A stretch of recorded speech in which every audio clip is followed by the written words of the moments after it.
The bleak, desolate expanse of Saddleworth Moor near Manchester, England, became infamous in the 1960s, not for its barren beauty, but for its horrifying secrets.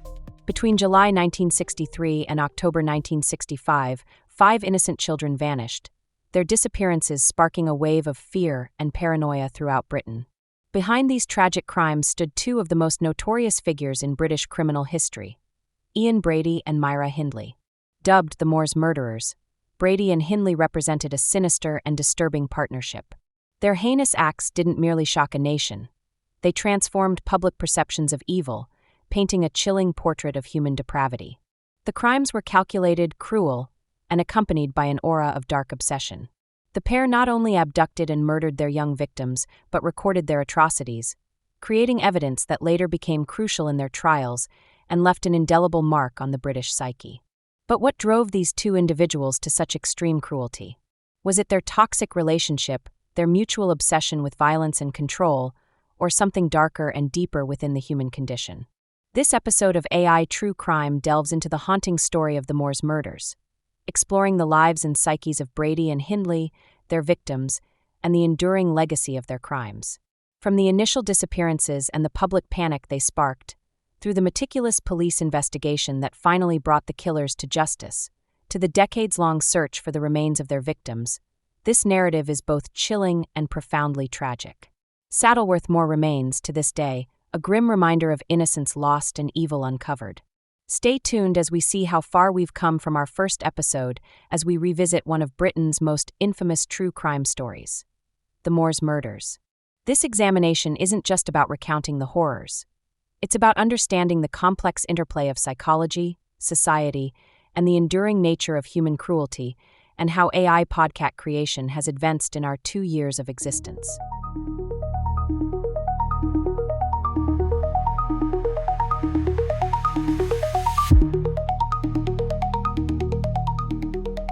To fully grasp the horror of the Moor's murders, we must first explore the formative years of Brady and Myra Hindley, tracing their paths from ordinary childhoods to their infamous partnership.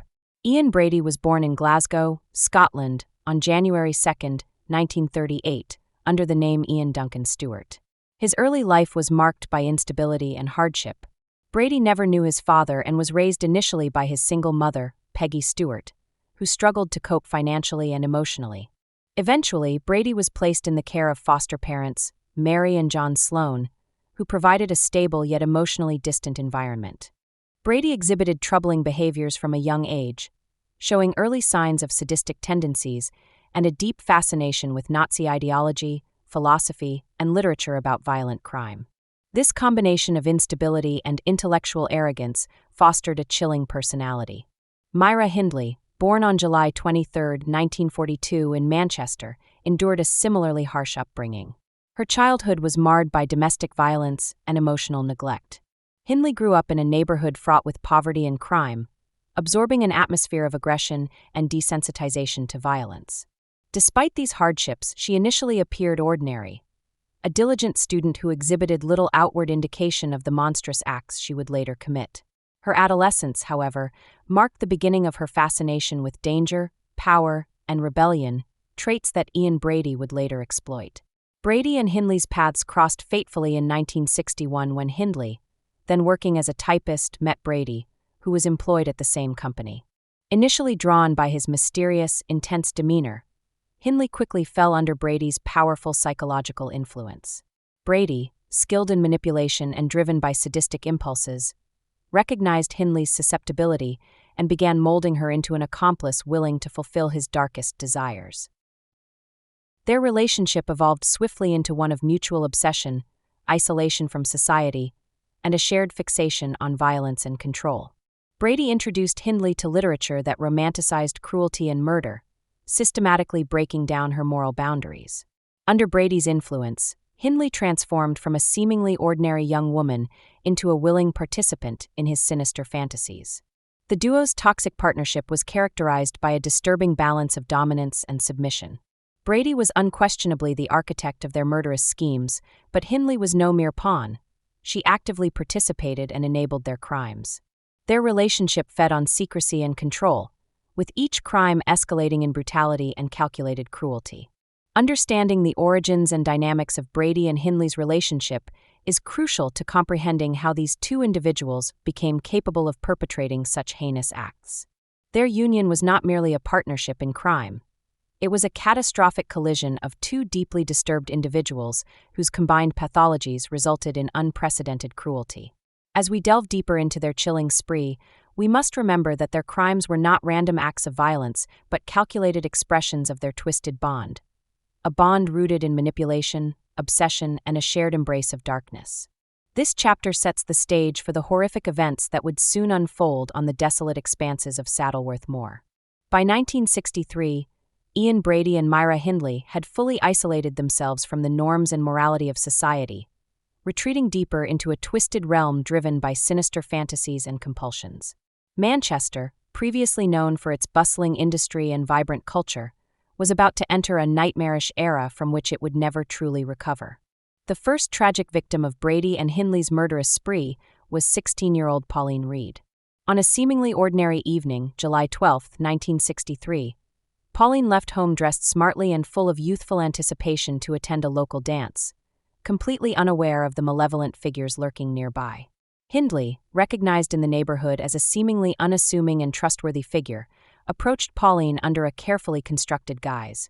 Needing help to locate a lost glove on the vast, desolate expanse of Saddleworth Moor. Innocent, trusting, and compassionate by nature, Pauline willingly agreed to assist, utterly oblivious to the true horrors awaiting her. Brady lay in wait on the moor, shrouded in shadows beneath a grim, moonless sky.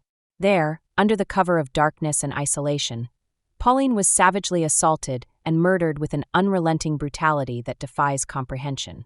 Her young life extinguished mercilessly, she was buried hastily in a shallow, secret grave.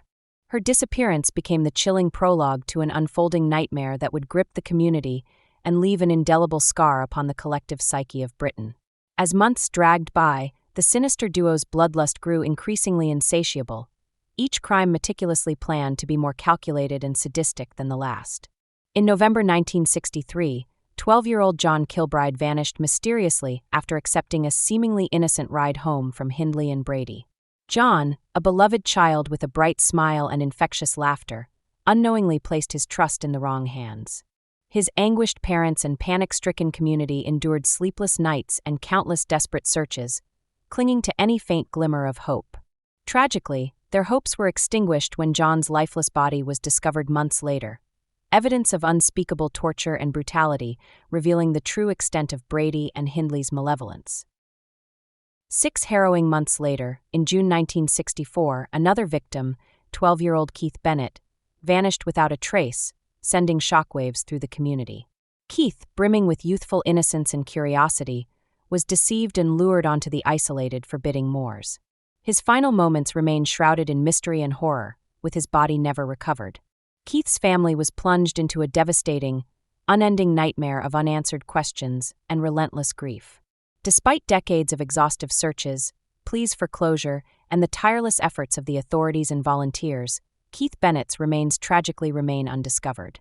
Saddleworth Moor became forever tainted, a haunting symbol of eternal anguish and the unresolved cruelty inflicted by Brady and Hindley.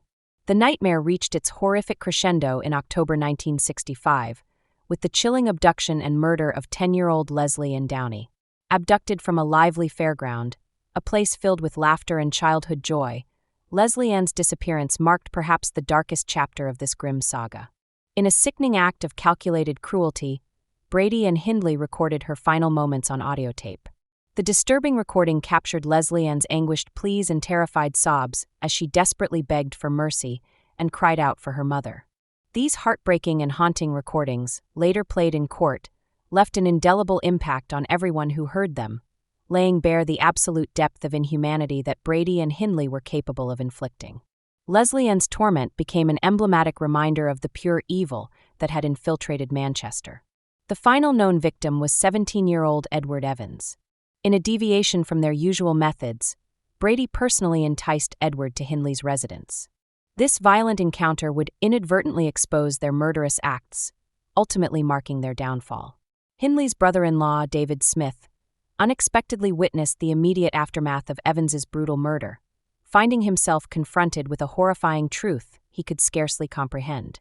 Overwhelmed by disgust and horror, Smith courageously reported his grim discovery to authorities. His brave action initiated an urgent and comprehensive investigation that led swiftly to Brady and Hindley's arrest.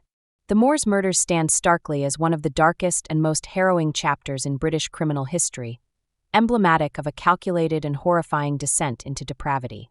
Each victim, Pauline, John, Keith, Leslie, and Edward, represents a chilling milestone in Brady and Hindley's shared journey of escalating cruelty.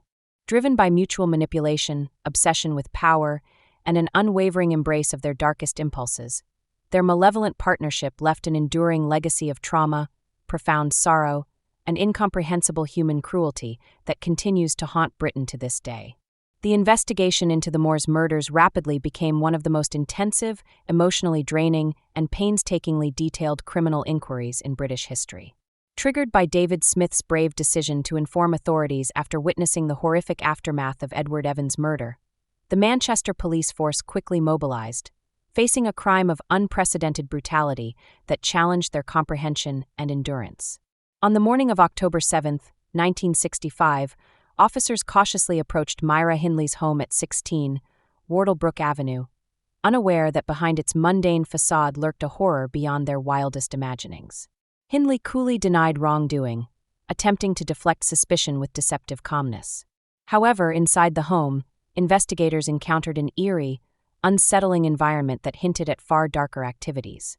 A meticulous search revealed crucial evidence. Bloodstains belonging to Edward Evans were identified, along with a hatchet that had been employed with ruthless precision. Brady, indifferent and unrepentant, arrogantly declared his innocence, presuming his intellectual superiority over the authorities would shield him from justice. Yet, investigators felt instinctively that Evans' murder was not isolated, suspecting that the duo's calculated cruelty extended beyond a single victim. Under pressure and sensing the gravity of their discovery, detectives painstakingly explored every detail of Brady and Hindley's lives, determined to unravel their sinister history. Interviews with neighbors, acquaintances, and relatives unveiled disturbing patterns. A suspicious fondness for Saddleworth Moor, a vast, bleak expanse of moorland outside Manchester, frequently visited by Brady and Hindley under seemingly innocent pretenses. Driven by haunting suspicion, detectives launched an exhaustive, large-scale search of the desolate moors. The rugged landscape itself posed an enormous challenge, stretching endlessly under gray skies and howling winds. Saddleworth Moor became an arena of torment and sorrow as police officers, volunteers, and forensic experts meticulously combed through peat bogs, dense heather, and rocky terrain, searching desperately for clues, any tangible trace that could lead them to additional victims. Amid the bleak expanse, in October 1965, the tireless efforts yielded a heartbreaking discovery: the body of Leslie Ann Downey. The discovery of her remains and the accompanying audio recording of her harrowing final moments provided gut-wrenching evidence, shocking even the most seasoned investigators and amplifying their determination to uncover the full extent of Brady and Hindley's cruelty. Her cries for mercy, replayed in the grim silence of police stations, courtrooms, and ultimately seared into public consciousness, ignited a wave of revulsion and grief throughout Britain. Further relentless searching led to the grim revelation of John Kilbride's remains, finally offering answers to his anguished family and a community tormented by uncertainty. The recovery of Kilbride's body, while providing painful closure, only intensified investigators' belief that yet more victims lay buried beneath Saddleworth Moor's desolate terrain. Police officers, driven to the brink of physical and emotional exhaustion, meticulously documented every shred of evidence, piecing together the horrifying reality with painstaking determination. Investigators confronted Brady and Hindley repeatedly, presenting irrefutable evidence and pressing relentlessly for confessions. While Brady initially offered resistance, maintaining a facade of detached arrogance, Hindley eventually demonstrated cracks in her resolve, subtly implicating Brady as the mastermind behind their monstrous acts. Brady's manipulative and controlling nature, his obsessive desire for dominance, and his disturbing capacity for psychological influence became increasingly clear through prolonged interrogation. Despite their efforts, one devastating mystery persisted: the disappearance of Keith Bennett. His family's agony persisted as investigators desperately attempted to coax any semblance of compassion or cooperation from Brady and Hindley. Brady, consumed by his twisted pride and manipulative tendencies, cruelly withheld the location of Keith's grave, deepening the wound for Keith's loved ones and investigators alike, who remained tormented by the boy's unresolved fate. As evidence accumulated, the overwhelming breadth and depth of Brady and Hindley's depravity became undeniably clear. Investigators compiled an extensive, compelling case, painstakingly documented in thousands of pages of evidence, forensic reports, interviews, and psychological assessments. The complexity and depth of their research ensured a prosecution that meticulously exposed Brady and Hindley's twisted partnership to a horrified public. Chapter 4: Justice and Lingering Shadows. The trial of Ian Brady and Myra Hindley, held in April 1966 at Chester Assizes, rapidly emerged as one of the most profoundly disturbing and closely scrutinized criminal proceedings in British history. The nation had watched in horror as details of the murders unfolded in the press, each revelation more shocking and horrifying than the last, culminating in a public spectacle of grief, outrage, and grim fascination. Newspapers, radio broadcasts, and newsreels chronicled every twist and turn, transforming the courtroom into an arena where society grappled openly with unimaginable cruelty. From the opening day, the courtroom was packed with journalists, family members, curious spectators, and police investigators, each carrying the heavy emotional weight of a case whose horror had permeated their everyday lives. The accused, Brady, coldly detached and eerily calm. Hindley, initially composed yet gradually more visibly unsettled, sat at the heart of a storm, the focal points of disgust and morbid curiosity. Their appearance before the public served as a tangible confrontation between humanity and calculated evil. The prosecution, led by the formidable Attorney General, Sir Elwyn Jones, meticulously outlined the intricate web of evidence against Brady and Hindley. Each day's testimony was more harrowing than the last, detailing with painstaking clarity the monstrous acts committed by the pair. Central to the prosecution's case was the harrowing recording of Leslie and Downey's final moments, her desperate pleas for mercy echoing hauntingly through the silent courtroom, gripping everyone present with an unrelenting sorrow and rage. Even hardened detectives were forced to look away, tears of anger and helplessness in their eyes. Brady, indifferent and unemotional, listened impassively, occasionally betraying only the faintest hint of perverse satisfaction. Hindley, who throughout had attempted to portray herself as merely Brady's manipulated accomplice, seemed visibly shaken by the intensity of her own deeds finally exposed, her carefully maintained composure wavering. Witness after witness took the stand, vividly recounting their personal interactions with Brady and Hindley. Investigators recounted painstaking searches, nights spent combing the desolate Saddleworth Moor, and the grim discoveries that shattered any lingering hope of the victims' survival. Friends, neighbors, and family members of victims tearfully described the void left behind by the sudden and unexplained disappearances of their loved ones. David Smith's pivotal testimony, describing the horrifying night when he unexpectedly became an eyewitness to Edward Evans' murder, was delivered with visible emotion and distress. His testimony provided a crucial link that allowed the prosecution to build their case methodically and convincingly. The defense struggled to mitigate the overwhelming tide of evidence. Brady, arrogant to the last, remained defiantly silent, dismissing the courtroom's authority with a chilling indifference. Hindley's defense attempted to paint her as a reluctant participant, a victim of Brady's manipulative charm and coercion, but the weight of evidence rapidly undermined this portrayal. Cross-examinations ruthlessly dismantled her narrative, exposing the true depth of her complicity, calculated deception, and ruthless willingness to partake in Brady's monstrous schemes. The jury deliberated for just over 2 hours before delivering a unanimous verdict. Ian Brady was found guilty of the murders of Edward Evans, Leslie and Downey, and John Kilbride. Myra Hindley was found guilty of the murders of Leslie and Downey and Edward Evans, and of harboring knowledge of Brady's other crimes. As the judge pronounced their life sentences, a grim, quiet satisfaction descended upon the courtroom. The investigators, who had spent endless hours and sleepless nights striving tirelessly for justice, felt a profound but incomplete victory. They had succeeded in exposing and imprisoning the two criminals, yet the lingering mystery of Keith Bennett's final resting place haunted every person present. In the decades that followed, the investigation's unresolved aspects continued to cast a long, dark shadow. The mystery of Keith Bennett's whereabouts became a profoundly emotional cause, particularly for his mother, Winnie Johnson, whose persistent and heartrending appeals for information echoed across Britain, captivating national sympathy and attention. Police periodically renewed searches, returning repeatedly to Saddleworth Moor, often driven by faint leads or Brady's cruel, manipulative hints designed solely to inflict further psychological torment. The search became symbolic of unfinished justice, an open wound reflecting the case's emotional toll on investigators and families alike. Chapter 5: Shadows Behind Bars.